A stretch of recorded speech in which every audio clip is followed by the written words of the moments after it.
Good evening, everybody. I'm Claire Toomey, and I'm part of the 6040 collective, which the magnificent Siobhan Davies has let into her building for the 3rd year running.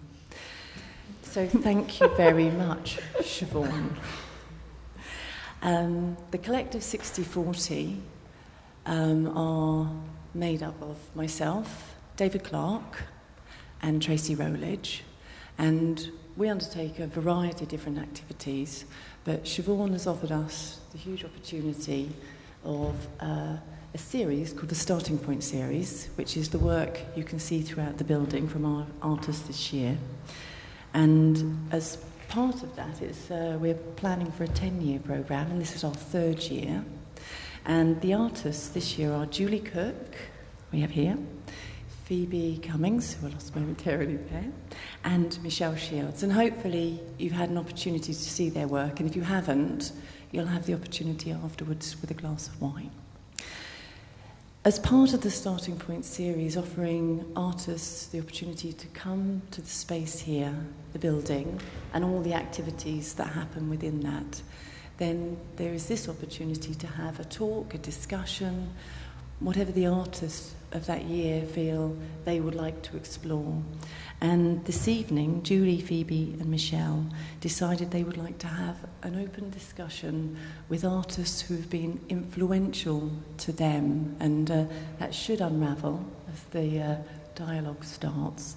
And at this point I'd like to introduce you to Siobhan Davies, who may be referred to as Sue this evening, to Claire Barclay, and to Jefford, Horrigan. And I'd like to thank you all a great deal for being able to come this evening. It's brilliant for our artists to be able to have dialogue with you. And that's enough from 6040 introduction. I'll hand you over to Julie, who's going to start the dialogue, so thank you. Thank you very much. Starting point is a good term for us to use in our opening questions. And for me, my starting point for this project that I was working on was the historical starting point.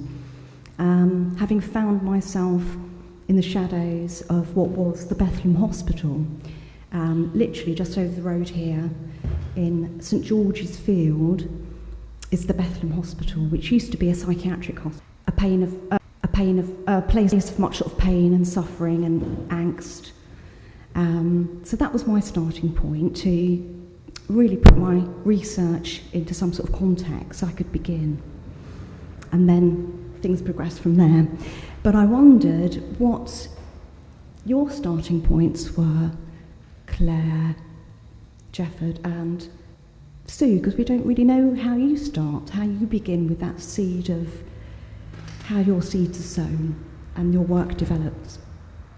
I'm going to look at Claire.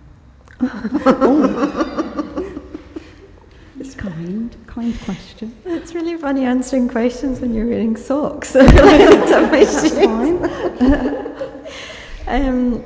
I suppose there's a number of starting points if I think about it, and sometimes I also start with maybe something to do with possibly a historical context, because I make work which responds to place or the place that it's going to inhabit, and so sometimes that happens to a sort of greater or lesser degree, and it happens depending on kind of what might kind of resonate with my current thinking, current practice.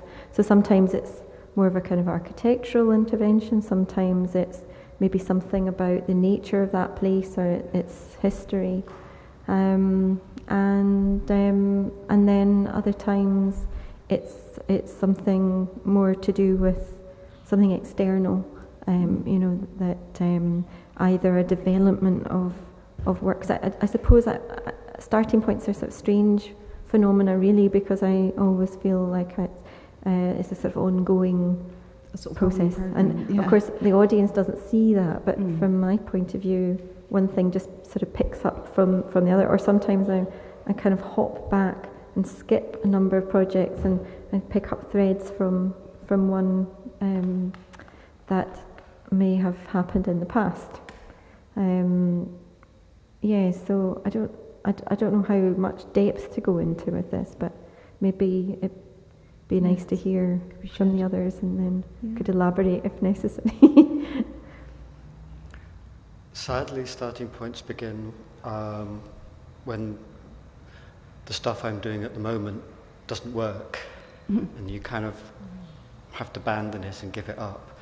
And then you enter into different rituals depending on what you've chosen to do to provoke something into existence. So I can spend hours, days, weeks trying to lift a table in a way that I've never picked up a table before. And people will ask, how did it go down the studio? Really badly, really badly. And then for a week I become so boring because I've picked up this table in a way that I don't think anybody else has picked up a table before. And it's simply done by trying to provoke things into existence, trying to move things about, almost to creep up on the object. So it's putting things on their side, standing things on top of each other, wedging things into the corner, cutting things in half, and then usually something emerges out of that. Thank you. Sue. I think it might depend on the day you asked. Yes. Today, I'm conscious that because we are, if we're using movement and if we're using a choreographer, dancer practice, then one of the starting points is how do you remain genuine, researching through yourself, but enough at odds with yourself that you're not just driven by something totally personal. So each time, if you can slip out of the normal relationship with yourself in some ways, in order to discover or go to another part of the rotation. And then in that other part of the rotation, do you find a relationship to the place that you're in, who and what you're doing, why you're doing it. And then each time you do that, that gives you information and a feedback loop. So the next time you make something, you bring that to the table, and then you try and trip yourself up again. So the starting point is quite often how to trip oneself up. Fascinating. Brilliant. Yeah, something I'd thought, I suppose, with this project, we kind of were given a starting point, and I found that the process in which I kind of tried to sort of take a grasp of how to process that in a way was quite different than I normally would. And we'd visited the studios in the morning and then went to the Whitechapel exhibition in the afternoon and saw the piece there and Claire's work. And actually found all three of us spent quite a long time in there, and I actually just sat and wrote for probably about half an hour, and I suppose almost a kind of list of just everything which it made me think of, and kind of things which the morning here had triggered. And I don't think I really thought about until afterwards that was a different way of beginning for me, that normally I wouldn't start with that. I have to say that my starting point is about an obsession, that a new obsession will happen. So, for example, the piece of work I have at the moment, where it's iron and it's a circle and it's soldered together with silver, and it becomes like I want to get involved in the repetition of building something and the obsessiveness that takes over. Or I once made a 13-foot ladder out of rulers that I'd found, so it was obsessive about finding things, and for me that's how things establish themselves. It's usually what am I obsessed with at the moment, I think, for me. Can I, at 7:15 I said one thing, and at 7:20 I've thought of something else. Because I think there's another way of starting that I've found in the last few years, is to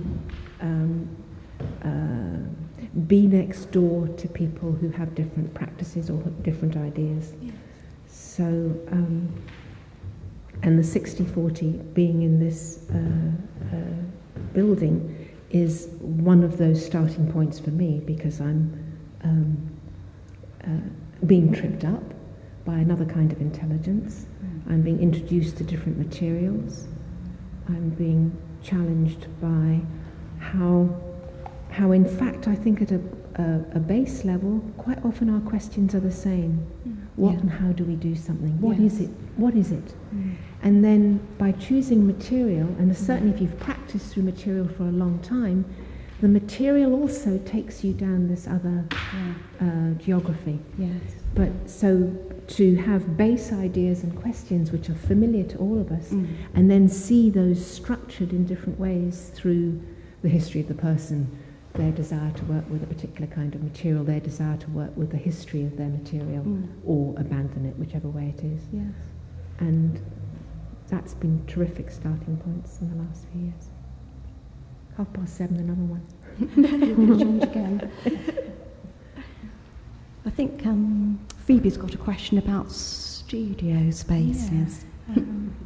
Yeah, I mean, particularly Claire, actually, because myself, I don't have a studio space, that, and I've read that you talk about using the gallery space as your studio and how you're kind of using that space to put things together. And I just wanted to talk a little bit about the role of studios and kind of open that up to everyone, really.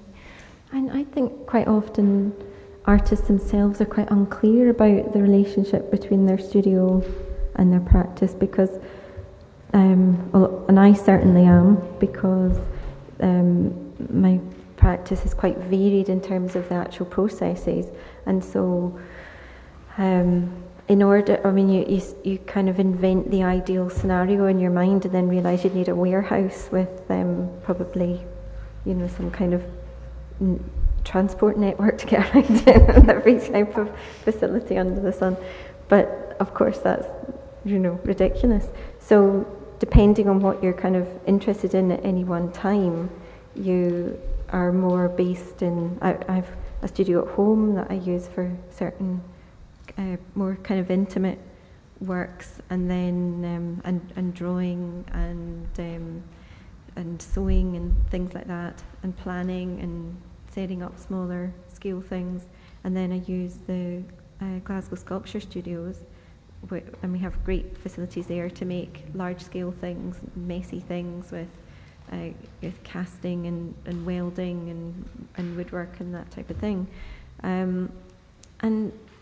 And then there's but really the kind of conceptual drivers that in the work are kind of leading me towards other processes and materials quite often. So maybe I would want to try and produce something in silver or something in thick saddlery leather that I can't work myself. So in a sense, the studio then even kind of goes out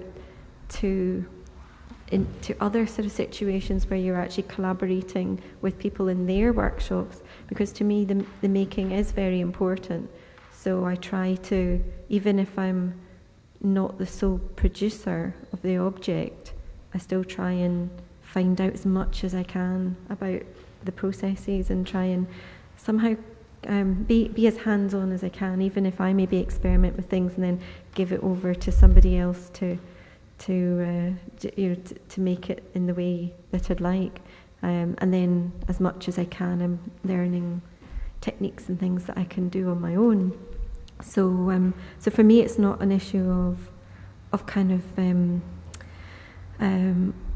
ownership and kind of artisan approaches to the making processes, but nevertheless, the understanding that comes, or the most of the form that I end up producing comes out of a much more experimental process and a kind of conscious desire to not design, to sort of bring material in and actually make and almost form in an intuitive way.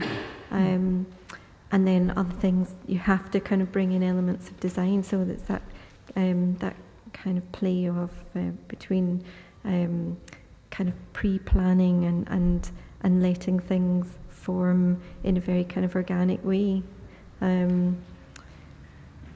So for me, the idea of studio is really complicated because I'm using all these different types of sort of studio situation, and I find that works for me. And then in terms of bringing that into the gallery, quite a lot of the parts are pre-made in the studio, and then but because for me it's often a kind of scale issue, and because the way that what I've been striving to do is kind of make some kind of connection that helps me kind of understand the context that I'm working in. So I need to kind of keep a certain amount of freedom and openness, so that I'm not too predetermining what I'm going to put in the space, so that I can actually let the space have an influence on the way the work develops in its final stages.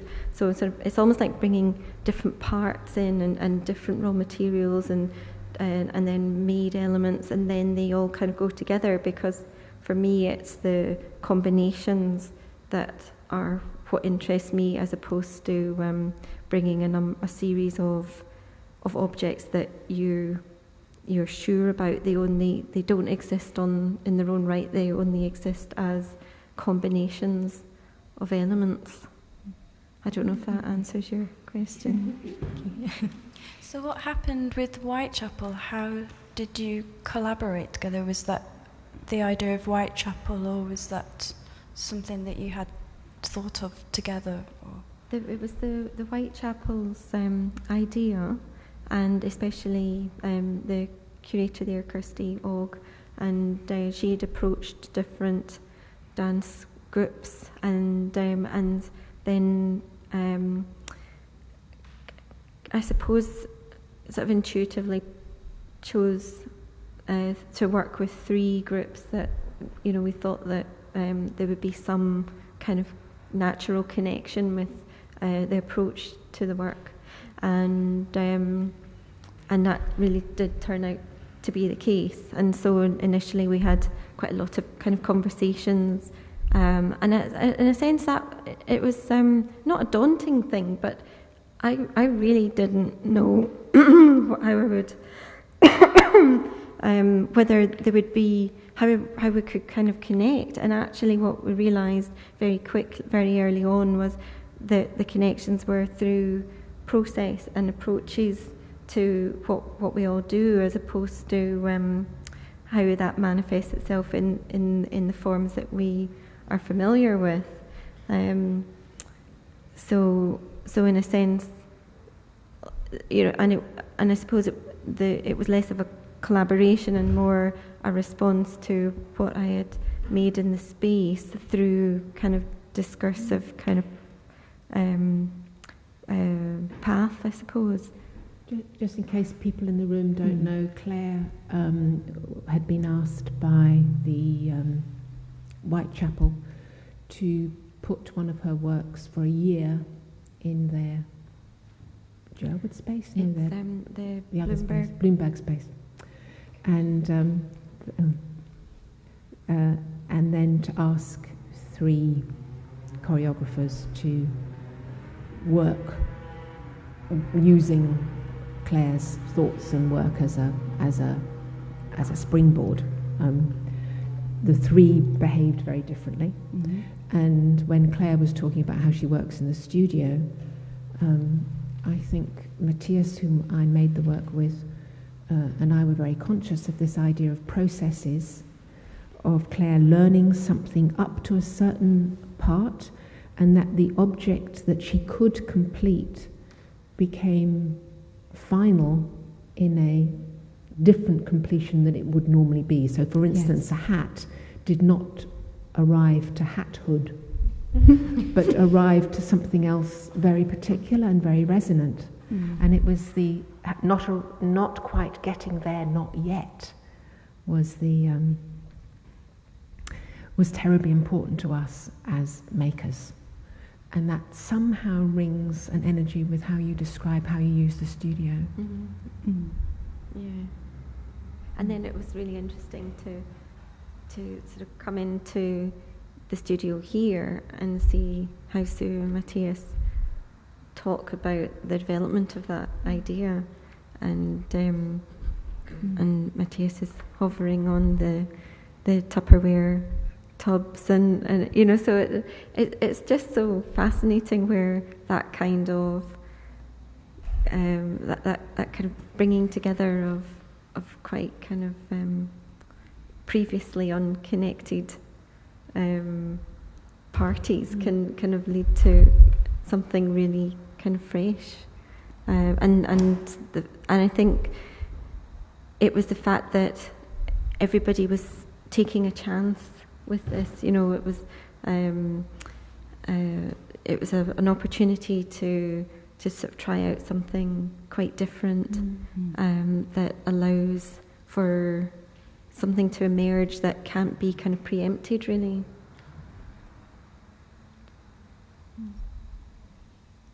Yeah, one thing I wanted to pick up on, I suppose, to do with that kind of uncertainty and risks, and I think doubt is something which is really kind of drives what I do, and the kind of doubt if I can do something physically, or doubt if the material will do what I want, and maybe partly trying to defy those doubts, but also going into things kind of accepting that it might fail, and that freedom that it gives you. And yeah, I kind of wondered how other people maybe felt that inputted to their practice. Or not. Can I respond? Shall I respond?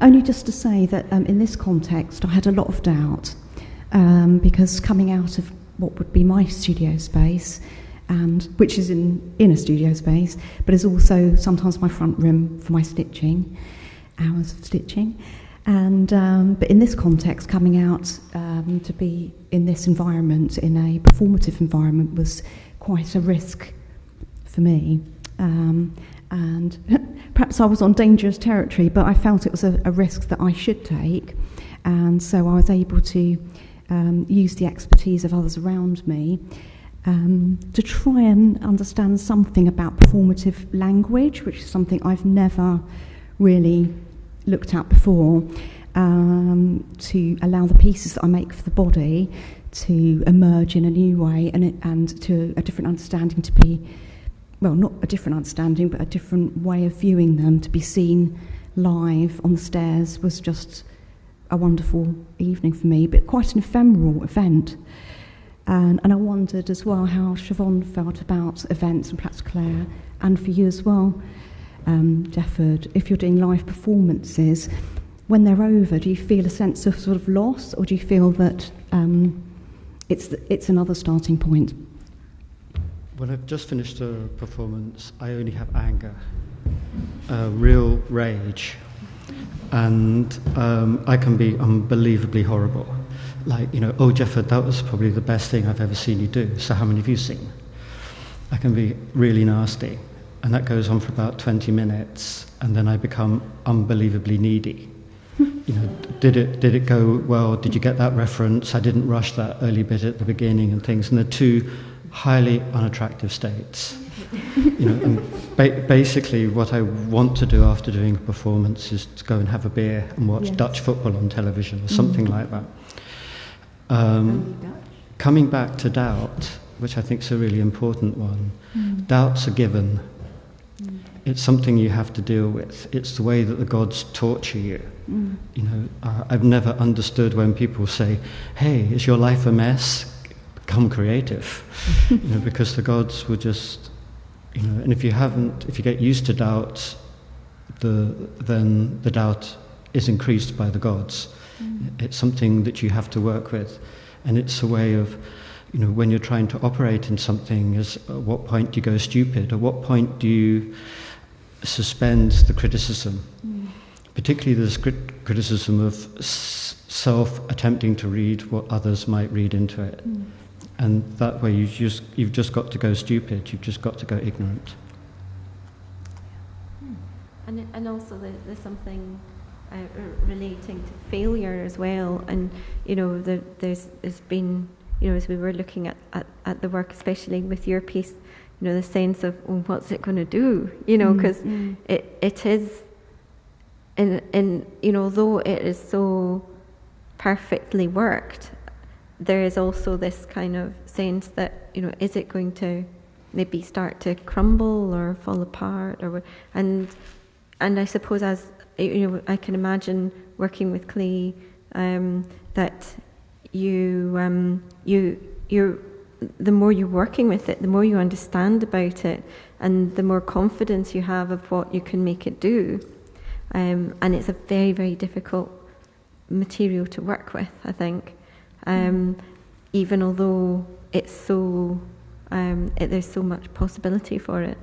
But at the same time, I can imagine that journey is also about kind of pushing that, what it does as well, and almost kind of finding a point of, maybe it's something to do with kind of control over material, or letting it kind of control you, and that I think is when you get this really interesting dynamic, especially with clay, whether it's forms that are thrown in the wheel or the kind of thing that you've really kind of unconventional way you've worked it here. But in a sense, I don't really think.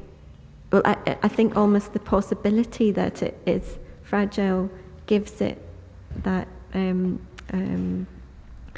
gives it a kind of another strength. It's vulnerability, and I think vulnerability is something that probably we're all aware of in our work. From the very off, we've all had that experience. The moment you put the pencil to the paper, you've made an error, and everything else is a recovery of that error. It's always to the left or to the right, or it's never in the place. And then the rest of the work and the rest of working is that. I think failure is really harsh.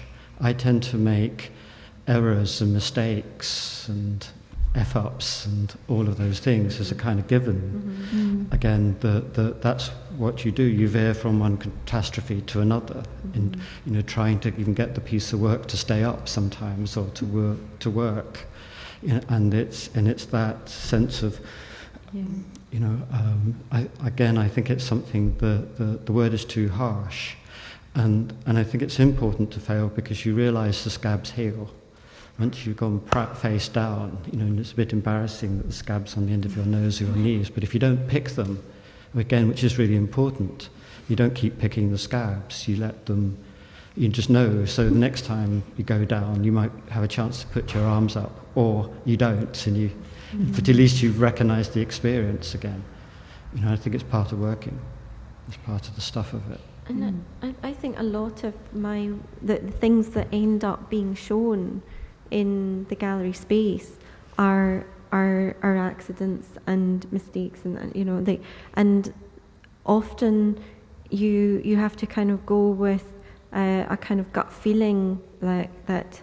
Okay, that's weird, but I'm going to put it out there, and then at the opening you get utterly embarrassed about it, because and what you do is you go into this mode where you just kind of switch off, and you just, luckily it's an opening, and everyone else is kind of wanting to socialise and drink and things, but often with hindsight, it's the things that are the embarrassing things that actually are the interesting things. Time and time again, not always, but time and time again, these are the things that almost have a sort of longer lifespan in a strange way.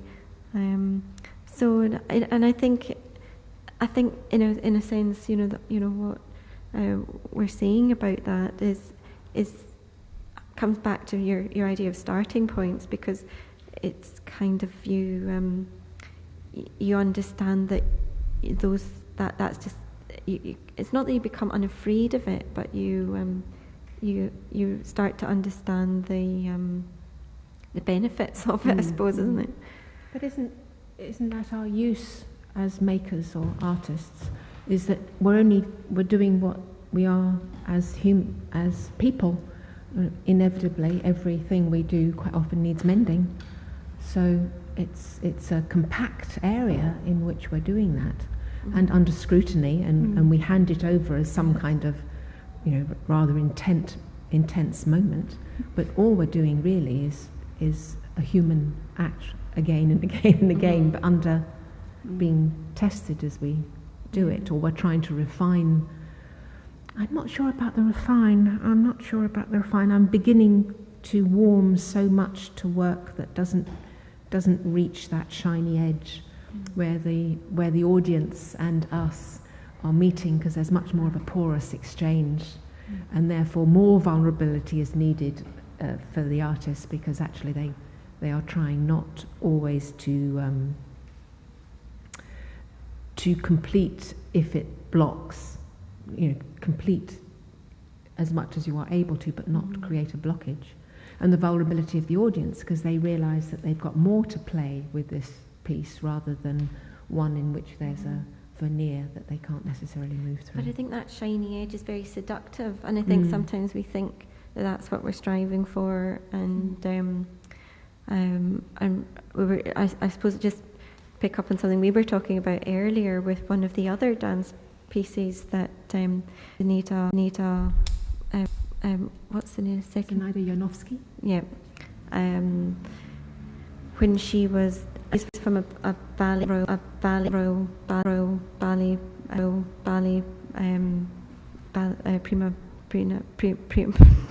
principal dancers. That's why I say prima donna. And when she was making her piece in the space, because there was that sense that there was a certain amount of recognition about, she was obviously a ballerina and she was obviously highly talented, and there was certain ways that she was moving that people kind of recognised from the more a conventional style on stage. But then she would do something awkward or repeat something, and or just kind of stop and then start again. And you could see that people were they were grasping at the sort of, they wanted to see the perfection of that kind of recognisable form.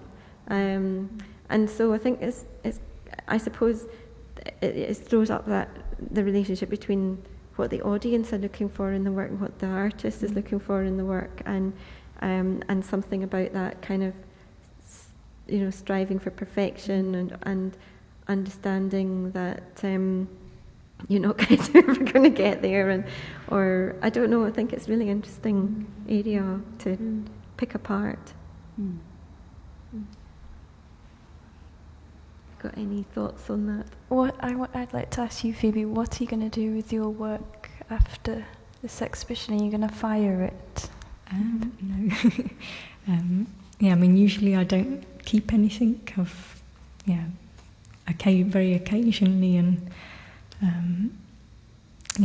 if I can, I try to reuse the same material, or I'll just photograph it as it goes along. So hopefully with this one I'll just soak the clay off the rope and reuse it for something else. But Ali tells me that clay remembers its form, so what's that clay going to remember? I think it remembers more when it's fired. It can remember that movement, but if it soaks back down, I think it will have lost its memory. Grow. It is the most plastic material because it doesn't have a memory.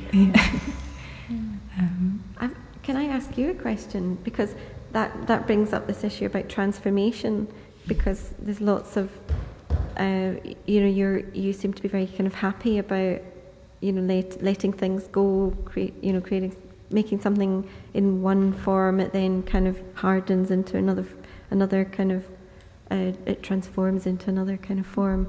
And also you, Michelle, with making one structure and then photographing it and making those photographs like drawings into a book form and another film form. I'm just wondering if you had thoughts about that, like actually kind of changing the form that the work exists. I mean, I think for me, once I've made something, and then when I then take it back to kind of just being raw material again, that I kind of always find that a relief. And I think somehow that to hold on to the objects they become a burden, and I kind of enjoy that, just go back to each time this state of where it's just kind of potential and possibilities, and I never really feel an attachment to the object, I suppose. I'm not precious about what I make at all. I enjoy the making process, so to me that's really important. And for this exhibition, I documented everything I soldered, and that was the film that came of that. And then also the book. Sorry.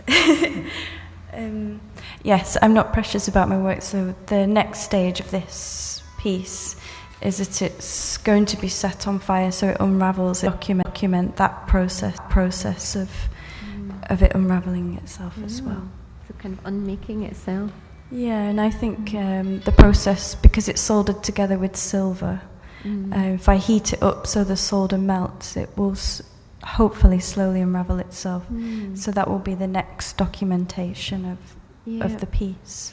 Because that idea of making and unmaking, and these kind of grey area between these, is something that we've spoken about quite a bit in our conversations actually together. And it's the archiving of the ephemeral as well. I think how do you find when a performance has happened, do you specifically know how you want it to live on in film or sound, or do you approach that in many different areas to select the right way that it continues, or is the fact that it doesn't continue important? It's a question I can't quite answer yet. It used to be, and still remains, that the thing that you do at a certain time of day is the thing that you do and is never to be done again. So that in the performance we are in an act of becoming all the time, and the moment we become something, we've left it behind. So there's something really gorgeous in just that. But I find I don't get rid of the thought processes that went into it, the learning that is embedded in the body and has trace in the body, the audience's memory of it. So there are traces, there are absolutes about it.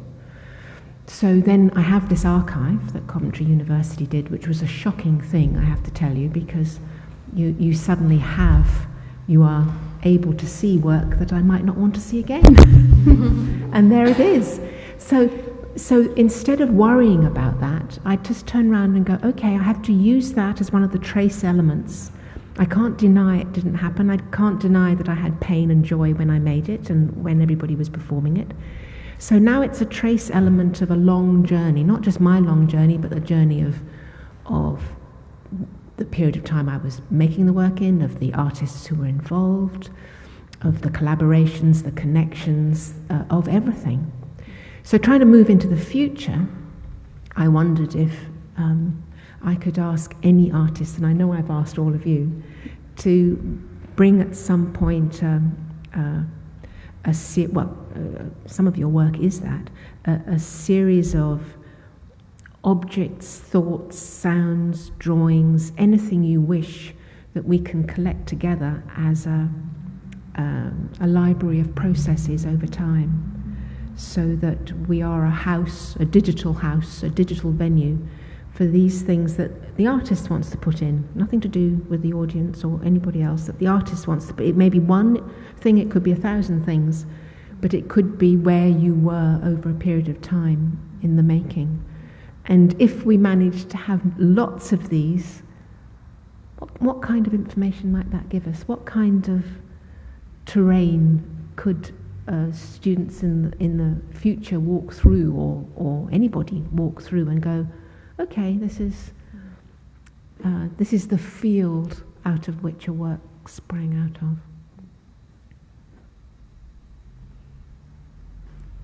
But then your work really has, is that of itself. The I mean, every moment has been, is held for our memory, and then our sense of layering it, and then you're now going to potentially destroy it. I didn't want to say the word, did I? Isn't that interesting? As I felt it, as I was saying it, I was going, ooh. Or work backwards, yes. Work backwards. But it's, unravel it. It's a terrific, that's what we're all doing, so it's the joy I have of it is that from this beautiful, strong base, it gradually rises up until there's these little smoky drawings that leave out at the top. And as I take my eye from bottom to top, that's the way I do it, I go through this entire life of the material and of the structure, and then at the end it's all possibility. Mm-hmm. It's a gorgeous thing to carry in the mind. And quite interesting that where you placed it, because you didn't put it on a plinth or mount it on the wall or something. And you're kind of constantly sort of defying the norms there. Uh-huh. But also how I've read about how you say some things, when you make the work and you get to where it's going to be exhibited, it can never always be how you imagine it in your mind. Something always changes. So it felt right to just lean it up against the window. So it almost gets lost because that's not what I'm placing the importance on, the final object. It's the journey to that piece, and to try and get it as tall as me as well, and enjoy the obsessiveness of making it as well. Mm-hmm. May I draw our conversations to a close, and on behalf of Phoebe and Michelle and myself, we'd like to thank Siobhan Davies Studio for being our wonderful hosts for this whole event, for their generosity as well, which has been incredible, and for all the new things that we've learnt whilst we've been here. So thank you very much. Thank you. And would you like to join us downstairs for some a glass of wine, and you can discuss, or if you have any questions for the artists, you can ask us there over a glass of wine or glass of water, orange juice, informally. Thank you very much. Thank you. Thank you.